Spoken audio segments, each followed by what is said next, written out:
রাগ তো সবারই আসে, কিন্তু প্রত্যেক জাতির রাগ দেখানোর স্টাইলটা আলাদা। ভারতীয় রাগ আলাদা, জার্মানদের রাগ আলাদা, জাপানিদের রাগ তো একেবারে সাংস্কৃতিক ঠান্ডা রাগ, আর রাশিয়ানদের রাগ মনে হবে যেন সিনেমার ডায়লগ দিচ্ছে। ইংরেজিতে যখন কেউ রেগে যায় তখন বলে আই এম সিইং রেড, মানে রাগে রক্ত গরম হয়ে যাচ্ছে। কিন্তু আমাদের দেশে আমরা এত কাব্যিক হই না, সরাসরি বলি এই বেটা বাড়ি আয়, দেখাচ্ছি তোর মজা। বউ জিজ্ঞেস করলো তুমি কেন এত রেগে আছো? স্বামী তুমি আমার কথা একটুও শুনো না। বউ ঠিক আছে, কি বললে? স্বামী থাক, এখন বলার ইচ্ছে নেই। শিক্ষক ছাত্রকে জিজ্ঞেস করলো রাগ কমানোর উপায় কি? ছাত্র বলল স্যার সাইলেন্ট মোডে থাকা। জাপানিরা খুব ভদ্র জাতি, রেগে গেলেও আমি খুব বিরক্ত। আমাদের দেশে যে বিরক্ত হয় সে পুরো পরিবারকেই বিরক্ত করে। রাগ সবারই আসে, কিন্তু প্রতিটি ভাষায় রাগ প্রকাশের ধরন আলাদা। কিন্তু ভারতে এখানে রাগ প্রকাশ করার দরকারই পড়ে না, কারণ আমাদের মায়েরাই এক লাইনে পুরো পরিস্থিতি সামনে দেন। মা বলল তুই আবার ওই মোবাইল নিয়ে বসে আছিস? আমি বললাম না মা, মোবাইলটাই আমার হাতে এসে বসে আছে। এরপর কি হলো সেটা বলার দরকার নেই নিশ্চয়ই। আমি মা খেতে দেবে? মা রেগে গিয়ে বলল ফ্রিজ থেকে নিজে নিয়ে খেয়ে নে। আমি ফ্রিজ থেকে খাবার বের করলাম। মা বলল এই হাত দিস না, ওটা বাবার জন্য তুলে রাখা আছে। মা যখন শান্ত হয়ে বলে যা খুশি কর, ওইটাই আসলে সবচেয়ে বড় থ্রেট। ভাষা ও রাগ প্রকাশে হাত, মুখ, পুরো শরীর কাজে লাগে। ইতালীয়রা রেগে গেলে শুধু মুখেই বলে না, সাথে হাত এমনভাবে নাড়ায় যে মনে হবে যে কোনো মুহূর্তে একটা ঝড় উঠবে। হিন্দিতে মেরা দিমাগ খারাপ হো গেয়া, মানে আমার মাথা খারাপ হয়ে গেছে। বাংলায় আমার মাথা গরম, মানে সামনে কেউ থাকলে সাবধান। গ্রিকরা শুধু কথা বলে না, ভুরু উঁচিয়ে হাত নাড়িয়ে এমনকি প্রতীকী থুতু ফেলে রাগ দেখায়। ব্রাজিলিয়ারাও প্রচণ্ড রাগ প্রকাশ করতে হাত পা ছোড়াছুড়ি করে, উল্টোপাল্টা বলে। যেভাবে আমরা রাগের ভাষা ব্যবহার করি তা আমাদের মনের অনুভূতির ওপরও প্রভাব ফেলে। কিন্তু ভাষায় রাগ প্রকাশের জন্য যত বেশি কাব্যিক শব্দ থাকে, মানুষ তত ভালো বুঝতে পারে তার রাগ কেমন। কিন্তু যেখানে রাগ প্রকাশ নিষিদ্ধ, সেখানে মানুষ নিজের আবেগ চেপে রাখতে বাধ্য হয়। তবে আমাদের দেশে এখানে রাগ চেপে রাখা মানে গরম প্রেসার কুকার, একবার ফুটলেই ধ্বংস। বিজ্ঞানীরা বলে ভাষাগত আপেক্ষিকতার, লিঙ্গুইস্টিক রিলেটিভিটি কারণে আমরা যে ভাষায় কথা বলি সেটার উপর নির্ভর করে আমরা আমাদের আবেগ অনুভব করি। যেমন ধরো তাহিতিয়ান ভাষায় দুঃখ বোঝানোর জন্য আলাদা কোনো শব্দই নেই। ভাবতো বুকে কষ্ট জমেছে, মনটা হাহাকার করছে, কিন্তু ভাষায় প্রকাশ করার মতো কোনো ঠিকঠাক শব্দই নেই। আর ওদিকে রাগের জন্য বাহ, 1 ডজনেরও বেশি শব্দ, মানে তুমি আমায় কষ্ট দিলে, এটা বলার ভাষা নেই। কিন্তু তোমার জন্য আমার রাগ ফুটছে, দাও দাও করছে, এটার জন্য পুরো অভিধান সাজানো আছে। রাগ তো বিশ্বজনীন ব্যাপার, কিন্তু সেটার প্রকাশ ভাষা আর সংস্কৃতির উপর নির্ভর করে। কখনো তা হয় তীব্র রূপক দিয়ে, কখনো মুচকি হেসে ছুরি মারা শব্দে, কখনো রাগে গালাগালিতে, আর কখনো ঠান্ডা মাথায় কড়া কথায়। রাগ প্রকাশের বৈচিত্র্য আমাদের ভাষাকে সমৃদ্ধ করে আর আমাদের শেখায় যে আবেগের প্রকাশ সব দেশে একরকম নয়। রাগ নিয়ে বিশ্বের বিভিন্ন ভাষায় মজার কিছু প্রবাদ আছে। চীনা প্রবাদ, রাগ হলো অন্যের ভুলের জন্য নিজেকে শাস্তি দেওয়া। তাই তো তোমার বন্ধু সিনেমার টিকিট আনতে ভুলে গেছে আর তুমি ঘরে বসে ফুঁপিয়ে কষ্ট পাচ্ছ। এত কষ্ট করার কি দরকার? সোয়াহিলি প্রবাদ, রাগ সবসময় ক্ষতির কারণ। কিন্তু ভাই, এ কথা ভারত বাংলাদেশে প্রযোজ্য না। এখানে রাগ করার পরেও লোকজন 3 ঘন্টা পর এসে বলে দাঁড়া দাঁড়া, আরো ভালো যুক্তি পেলাম। তুর্কি প্রবাদ, যে রেগে ওঠে সে ক্ষতিগ্রস্ত হয়। ঠিকই বলেছে, কিন্তু বাংলায় এখানে রাগ করলে শুধু ক্ষতি হয় না, মা বাবার হাতে মারও ফ্রিতে পাওয়া যায়। প্রত্যেক ভাষায় গালাগালি আছে, কিন্তু তার ধরন আলাদা। প্রত্যেক ভাষায় গালাগালির আলাদা ধরন, স্বাদ আর গভীরতা আছে। কিছু ভাষায় গালিগুলো ভয়ানক আগ্রাসী, কিছু ভাষায় সেগুলো এতটাই সৃজনশীল যে শোনার পর রাগ না উঠে হাসি পায়। বাংলায় গালি শুধু ব্যক্তিগত অপমান নয়, এতে একটা সাহিত্যিক ছোঁয়া থাকে। তোর মাথায় গোবর পড়া আছে, এটা শুধু অপমান না, এটা এক ধরনের কৃষি সম্পর্কিত মূল্যায়নও বটে। সংস্কৃত ভাষায় কি গালাগালি ছিল জানি না। ইংরেজিতে গালি, ইংরেজি গালাগালি বেশিরভাগই শর্ট এবং স্মার্ট। ইউ ইডিয়েট, সিম্পল, খুবই কমন, কিন্তু এতে আবেগের গভীরতা কম। তবে ব্রিটিশরা গালি দেয় একটু এলিট ভঙ্গিতে। You absolute waste of oxygen, Hindi গালির একটা বিশেষত্ব হলো অনেক সময় এতে গোটা পরিবারের নাম জড়িয়ে যায়।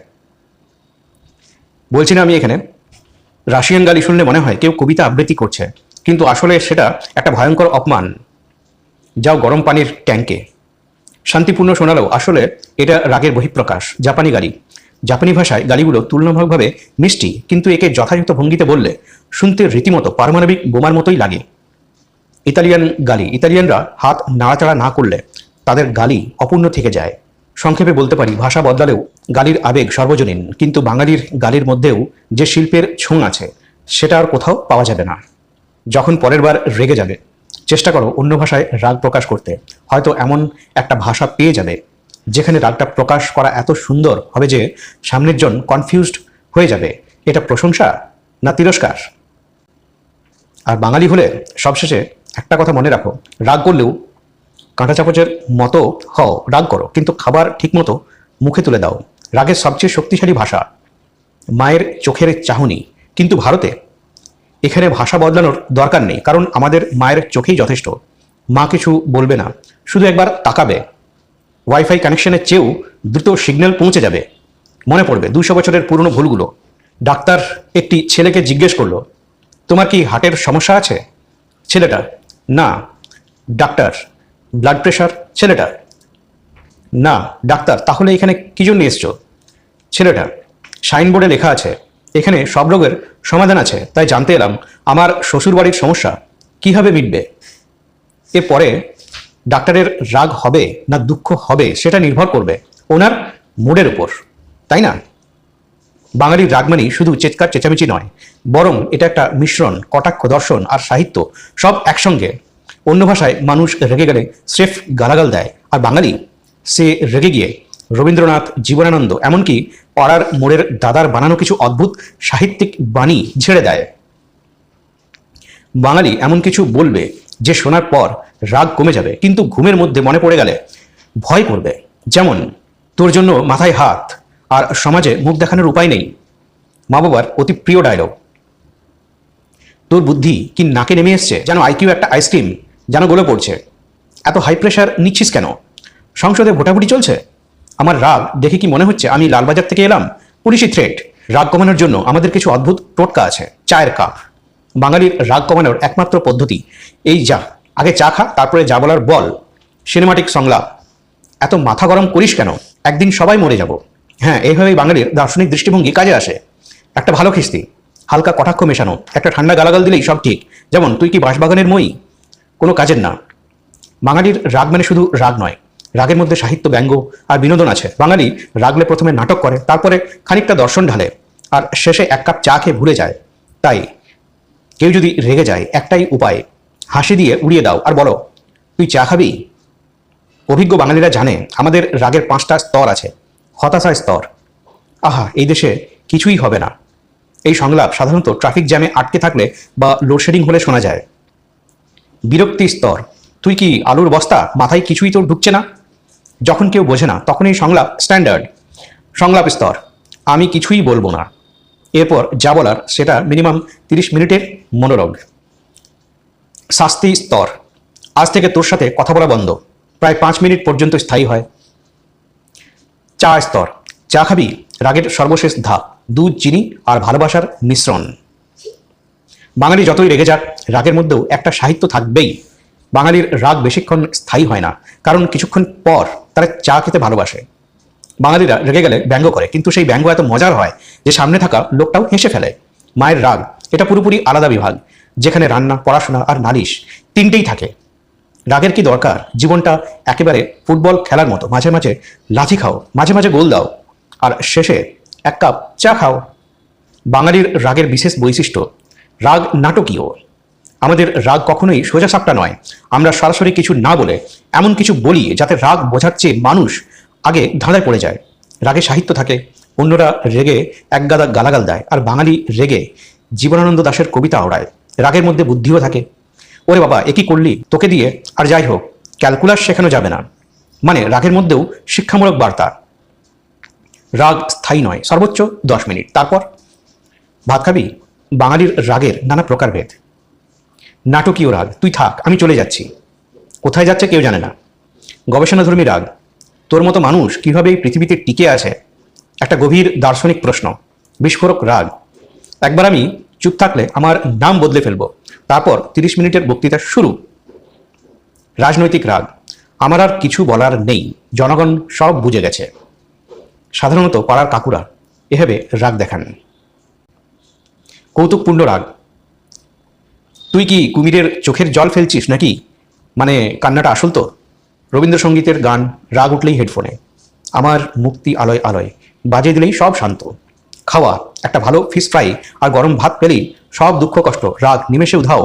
বই পড়া, একটা শরৎচন্দ্রের উপন্যাস করলেই রাগ কমে যায়। নাটক দেখা, উত্তম কুমারের একটা পুরনো সিনেমা, বাঙালির রাগ, সাহিত্য, নাটক, মহাকাব্য সব মিলেমিশে আছে। পাঞ্জাবিদের রাগ। ভলিউম ফুল। পাঞ্জাবিরা রাগলে ভলিউম এমন লেভেলে চলে যায় যে পাশের 10টা গ্রামের থেকে মানুষ শুনতে পায়। ওরে এত রাগ উঠলো যে লস্যিও না খেয়ে গরম হয়ে গেল। আর পাঞ্জাবি মায়েরা, উফ, একবার যদি মা রেগে যায় তাহলে পরবর্তী জন্ম নিয়ে চিন্তায় পড়ে যেতে হয়। দক্ষিণ ভারতীয় রাগ। ইমোশন প্লাস গণিত। দক্ষিণ ভারতীয়রা রেগে গেলে কি হয়? তারা শুধু চেঁচায় না, পুরা হিসাব নিকাশ কষে ফেলে। তুমি দুপুর 3টায় খাওনি, তাই পেট খারাপ হবে 6টায়, তারপর 9টায় হাসপাতালে যেতে হবে। মানে রাগের মধ্যেও একেবারে টাইম টেবিল বানিয়ে ফেললো। ওদের কাছে রাগ মানে শুধু আবেগই না, সাথে গণিত আর ভবিষ্যৎবাণীও। হিন্দিভাষীদের রাগ। ঠাকুমার অভিশাপ। আর হিন্দিভাষী ঠাকুমারা, তারা যখন রেগে যান তখন যুক্তি তর্ক সব ফেলে ঈশ্বরকে ডাকতে শুরু করেন। ভগবান তোকে বুদ্ধি দিক। মানে ভগবানও ভাবছে, এ মা, আমি আবার কোথা থেকে এলাম এখানে।